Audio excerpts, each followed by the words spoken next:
नमस्कार दोस्तों, जय जोहार। मैं कौशल तिवारी और बिहिनिया संध्या में आपका स्वागत है। छत्तीसगढ़ में कानून व्यवस्था की क्या स्थिति है, इसे लेकर भारतीय जनता पार्टी लगातार भूपेश सरकार पर हमलावर है और अब तो देश के प्रधानमंत्री नरेंद्र मोदी ने भी यहां की कानून व्यवस्था पर सवाल उठा दिए हैं। ऐसी परिस्थिति में जब सब तरफ माफिया राज हावी होने लगा है, तो क्या सचमुच इन माफियाओं को या गुंडे बदमाशों को पुलिस का डर नहीं रह गया है? यह सवाल इसलिए उठाए जा रहे हैं क्योंकि इन दिनों छत्तीसगढ़ की राजधानी ही नहीं, रायगढ़ से लेकर कोरबा, भिलाई, सब जगह कबाड़ माफियाओं की चांदी हो रही है। उनके मन में पुलिस को लेकर कोई डर नहीं है और बेखौफ होकर कबाड़ की आड़ में वे न केवल लोहा चोरी कर रहे हैं बल्कि कई तरह के संगीन अपराधों को भी अंजाम दे रहे हैं। बताया जा रहा है कि राजधानी इन दिनों कबाड़ माफियाओं का गढ़ बनते जा रहा है। खासकर भिलाई दुर्ग रोड, रायपुर से भिलाई दुर्ग रोड जो जाती है, वहां कई कबाड़ माफिया अपना दमखम दिखाकर पुलिस को, कानून व्यवस्था को ठेंगा दिखा रहे हैं। ऐसा ही एक मामला हमारे पत्रकारों की टीम ने देखा है और नंदनवन अटारी मार्ग पर, मुख्य मार्ग से केवल 500 मीटर दूर पर कोई बंटी ट्रक पार्किंग के नाम से जबरदस्त तरीके से कबाड़ के धंधे के आड़ में लोहा चोरी का खेल खेल रहे हैं।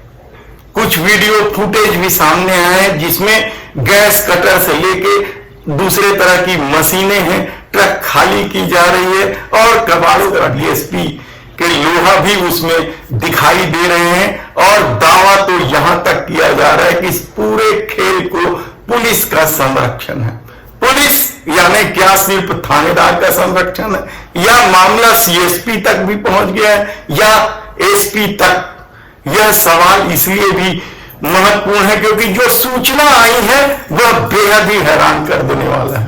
कहा जा रहा है कि दुर्ग में अभियान चला तो कोई इमरान वसीम नाम के कबाड़ माफियाएं वहां से भाग निकले और उन्होंने नंदनवन अटारी मार्ग को अपना ठिकाना बना लिया है। और कहा तो यहां तक जा रहा है कि वे राजधानी के ही किसी क्षेत्र में यानी आसपास के क्षेत्र में किराए का घर लेकर रहने लगे और बेखौफ होकर लोहा चोरी की घटनाओं को अंजाम दे रहे हैं।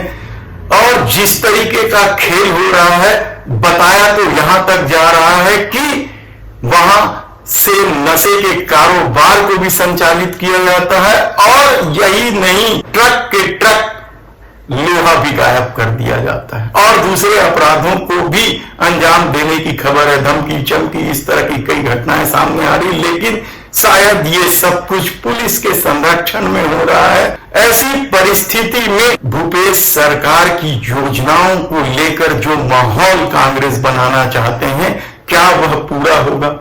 कानून व्यवस्था को लेकर क्या सवाल नहीं उठेंगे? क्या कबाड़ के आड़ में माफियाओं का जो खेल चल रहा है लोहा चोरी का, क्या उस पर अंकुश नहीं लगेगा?